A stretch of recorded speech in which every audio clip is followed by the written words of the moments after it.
नमस्कार, स्वागत है आपका जनगणमन 24/7 पर, जो कि मेरा यूट्यूब चैनल है। आप उसे लाइक करें, सब्सक्राइब करें और लगातार गौतम अदानी के अभियोग से जुड़ी हुई एक नहीं बल्कि कई प्रोग्राम्स मैं आपके सामने लेकर आई हूं और पल-पल की जानकारी अदानी के इस अभियोग से जुड़ी हुई और इसके अलावा भी अदानी को लेकर क्या प्रतिक्रियाएं आई हैं, उसको लेकर मैं आपके सामने कई कार्यक्रमों को रख रही हूं, क्योंकि मुझे लगता है कि अदानी से जुड़े हुए सारे सवाल हमारे लिए बहुत कीमती सवाल हैं और देश को जानना जरूरी है कि आखिर अदानी में ऐसा क्या था कि जितने भी पॉलिटिकल स्टेक्स थे वो मोदी जी ने उन पर लगा दिए।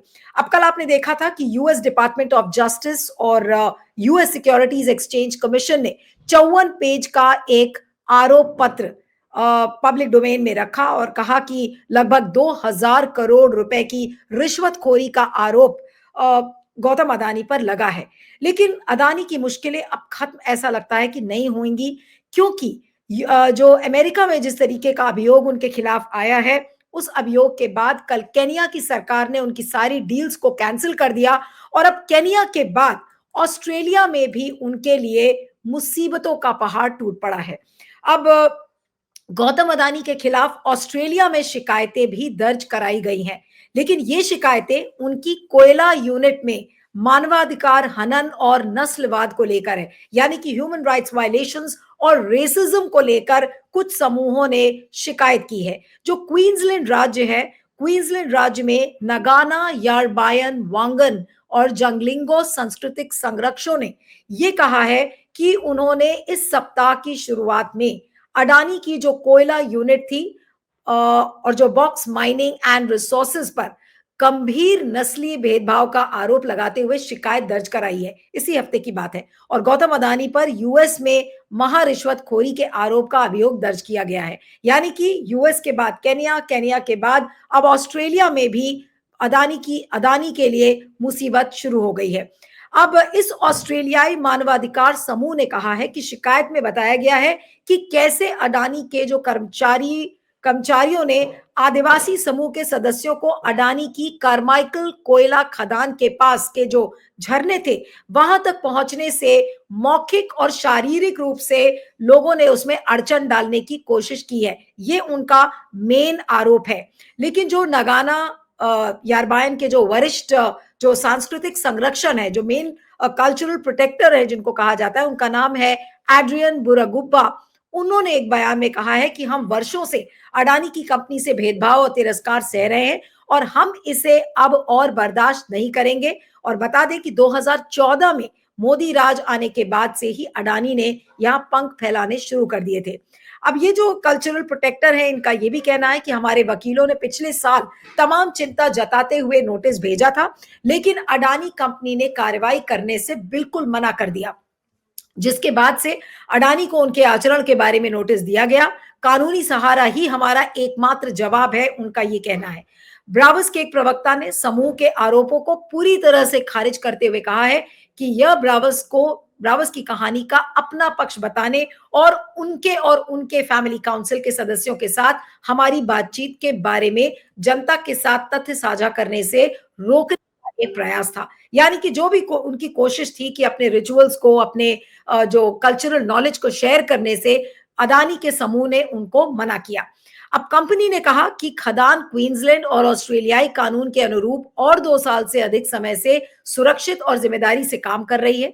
इसमें कहा गया है कि ऑस्ट्रेलियाई मानवाधिकार आयोग से किसी शिकायत की कोई सूचना नहीं मिली है। एक प्रवक्ता ने कहा कि आयोग यह पुष्टि करने में असमर्थ है कि कोई शिकायत प्राप्त हुई है या नहीं हुई, और जब तक कि शिकायतकर्ता और प्रतिवादी दोनों द्वारा सार्वजनिक रूप से इसे स्वीकार नहीं किया जाता है तो हम इसे नहीं मानेंगे। अब आदिवासी समूह ने क्या कहा है? उन्होंने ये कहा है कि वह मुआवजे, माफी और आपत्तिजनक सोशल मीडिया को मीडिया बयानों को वापस लेने और अडानी के निदेशकों और प्रबंधकों और कर्मचारियों के लिए नस्लवाद विरोधी और सांस्कृतिक जागरूकता प्रशिक्षण की मांग कर रहा है।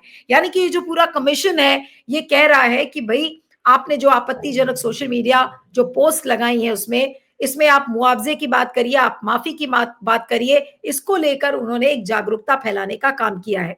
अब कार्माइकल कोयला खदान अगर आपको याद हो तो दिसंबर 2021 यानी कि 2021 में उसने अपना पहला माल भेजने से पहले क्लाइमेट चेंज कार्यकर्ताओं और कुछ आदिवासी समूहों के 7 साल के अभियान से जूझना पड़ा।